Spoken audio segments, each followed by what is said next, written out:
You know, it's funny how life throws you curveballs. One minute you're living your ordinary, predictable life, and the next, everything is flipped upside down, leaving you to question everything you thought you knew. I always thought I knew my mom. She was Sergeant Major Eleanor Vance, a decorated military officer, stern but fair, meticulous, and with a stare that could freeze lava. She was my rock, my guiding star, and sometimes my biggest enigma. But nothing, absolutely nothing, could have prepared me for the bombshell she dropped on me after her death. It wasn't just a will, it was a final covert mission, a legacy revealed that shattered my understanding of who she was, and, frankly, who I thought I was too. Was I wrong to feel betrayed, even by a ghost? Tell me if you would have done the same thing, if you'd have followed the breadcrumbs she left behind, knowing it could unravel your entire reality. My mom, Eleanor, was a force of nature. She joined the army right out of high school, driven by a sense of duty and a quiet, unshakable patriotism that ran deep in her veins. Growing up, our home was less a house and more a highly organized tactical base. Chores were assignments, dinner was chow time, and bedtime was lights out. Punctuality was paramount, discipline was a religion, and showing weakness was simply not an option. She was a single mother, my father having died in a training accident when I was a toddler, a fact she rarely spoke about, save for a brief, stoic mention that he was a good man who served his country. I absorbed her ethos by osmosis. I excelled in school, followed rules to the letter, and always strove for perfection, knowing that anything less might elicit that signature, disapproving glance.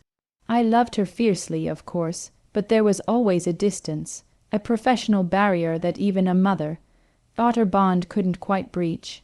Our conversations were often clipped, factual, devoid of the emotional fluff I saw my friends share with their moms. I craved it, the warmth, the vulnerability, but I respected her too much to push. I figured that was just how military families were, and I adapted. She retired from active duty when I was in my final year of college, a decision that surprised everyone, including me. She moved back to our hometown, a quiet little place tucked away in the foothills, bought a modest house, and for the first time in my life seemed to relax, albeit slightly. She took up gardening, surprisingly, transforming her backyard into a vibrant oasis of roses and hydrangeas. She even joined a book club. I remember visiting her shortly after she retired, and she was actually laughing, a full, unrestrained sound I hadn't heard often.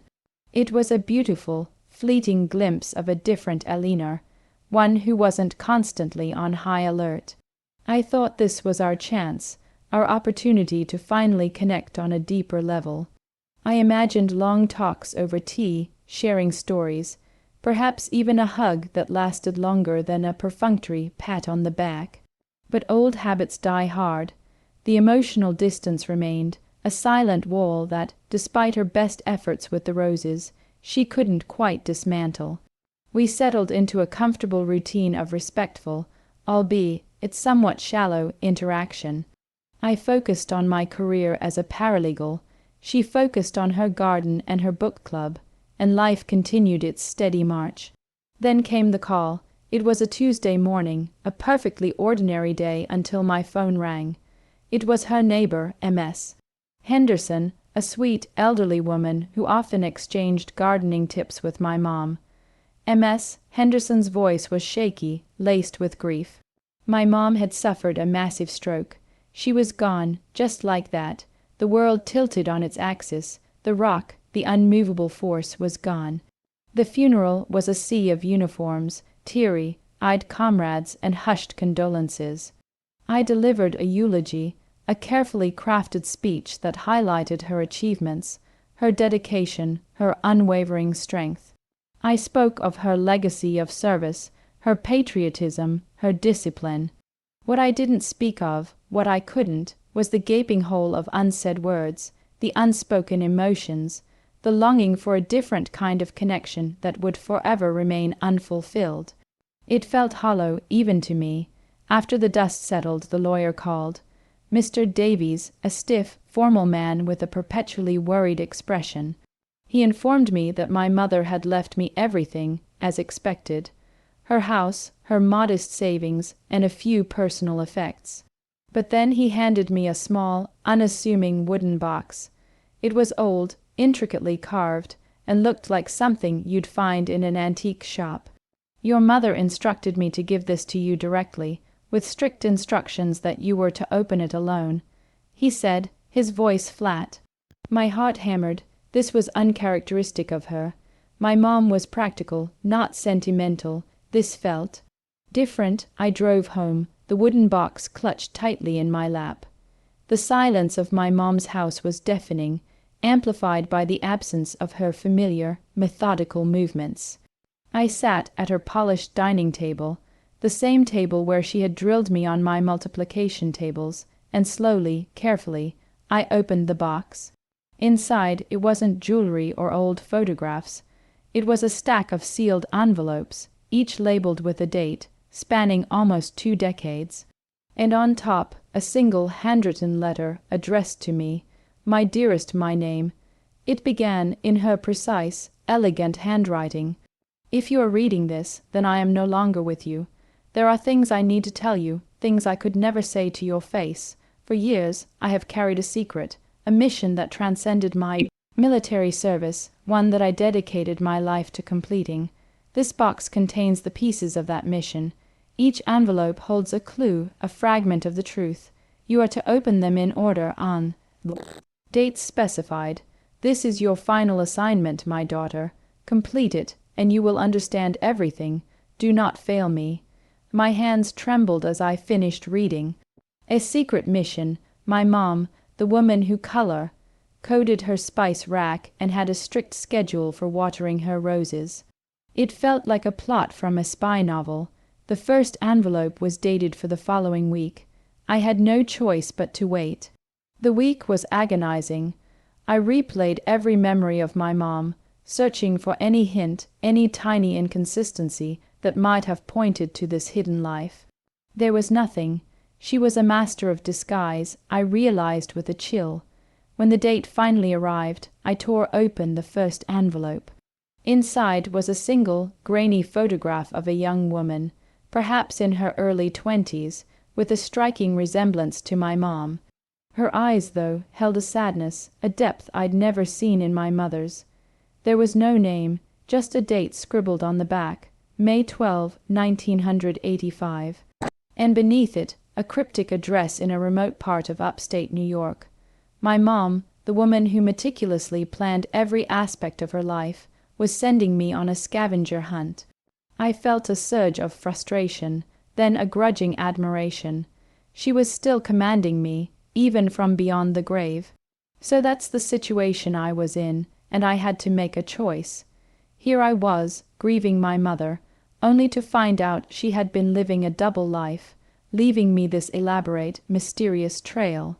Before I tell you what happened next, what I decided to do, I want you to pause and comment below what you would have done in my shoes. Would you have ignored it, dismissing it as a peculiar eccentricity of a departed loved one? Or would you have embarked on this strange, posthumous mission, risking everything you thought you knew about your family, just to uncover the truth? I decided to go. Call me crazy, call me a glutton for punishment, but I couldn't not. The address led me to a small, run-down farmhouse, isolated and forgotten. It looked like it hadn't been inhabited in decades. As I approached, a wave of unease washed over me. This was far from any military base, far from anything my mom was ever associated with. The next envelope was waiting for me under a loose floorboard in the crumbling porch. This one contained a faded newspaper clipping, detailing the disappearance of a local family, a young couple, and their infant daughter from that very farmhouse, back in 1985. The names weren't familiar. And then a small silver locket, the kind mothers give their daughters. Inside, 2 tiny photographs, one of my mom, looking even younger than in the first photo, and the other, of a man I didn't recognize. but whose features were strikingly similar to the missing father in the newspaper clipping. My heart pounded with a sickening realization. This wasn't just a mission. This was personal. This was my mom's past, meticulously hidden. The next envelopes, which I found at various locations connected to the missing family, an old general store, a deserted schoolhouse, a forgotten church, slowly pieced together a devastating narrative. My mom, Eleanor, wasn't just my mom. She was Elizabeth, the missing infant daughter. The family that disappeared, they weren't just a local tragedy. They were her birth parents, embroiled in some shadowy intelligence work, a kind of covert counter, espionage against a rogue faction within the very intelligence agencies they worked for. They had been exposed, targeted, and forced to go into hiding. My mother, Elizabeth, had been placed in an adoption agency as an infant, a desperate measure to protect her. She had been adopted by a high-ranking military couple, the Vances, who had been informed of her true parentage and had sworn to protect her identity. They had raised her as their own, instilling in her the discipline and strength she would need to survive, and perhaps to finish what her birth parents had started. The final envelope, found buried beneath a weathered gravestone in a small, unmarked cemetery near the farmhouse, contained a small, encrypted date, a chip, and a note. My true parents, Sarah and Thomas Vance, not my adoptive parents, but my birth parents' true names, sacrificed everything for their country and for me. They had uncovered a network of corruption, a cabal that sought to undermine the very fabric of our nation's security. They were close to exposing them, but they ran out of time. I spent my entire life, my entire military career, searching for the truth, gathering evidence, meticulously dismantling their operations from the inside. The Vances, my adoptive parents, trained me for this. They knew. That date, a chip, contains everything. Names, the dates, the evidence. It's for you now, my daughter. Finish my mission. Expose them. This is the real legacy I leave you.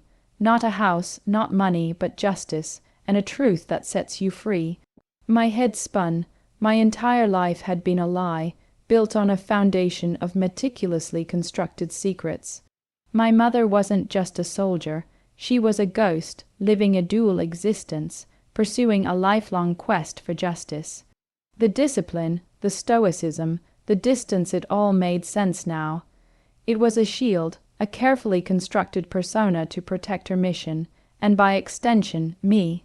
I felt a confusing cocktail of emotions, shock, awe, grief, and a strange sense of pride. My mother, the woman I thought I knew, was a hero of epic proportions, a silent warrior fighting battles no one knew about. And now the torch had been passed. I took the data chip to a trusted colleague, a brilliant forensic cyber analyst I knew from my firm, swearing him to secrecy. What we uncovered was staggering. A meticulously documented trail of corruption, money laundering, and treason that reached into the highest echelons of government and private defense contractors. It was a network so vast, so deeply entrenched, it was almost unbelievable. It took months, sleepless nights fueled by coffee, and a burning desire to honor my mother's sacrifice. We worked in secret, building an unshakable case. The evidence was undeniable, irrefutable. Finally, the day came. We presented our findings to a special investigative committee, a group of untainted government officials and journalists I had painstakingly vetted. The revelations rocked the nation. Arrests were made, careers were ruined, and a dark shadow was lifted from the country. My mother's name, or rather, Elizabeth Vance's name, was whispered with reverence in certain circles, though her full story remained largely classified for national security reasons. But I knew the truth. I had completed her final covert mission. It's been a year since then. The world feels different now, sharper, more defined. I still miss my mom, the Eleanor I knew, but I also carry the weight and the pride of Elizabeth. The distance I once felt with her has transformed into an understanding, a profound appreciation for the sacrifices she made. She wasn't cold, She was protecting me, protecting her mission. I look at her garden now, still thriving, and I see not just roses, but resilience, strength, and a quiet, enduring love. It was her way of leaving beauty in a world she was fighting to make safer. So that's my story.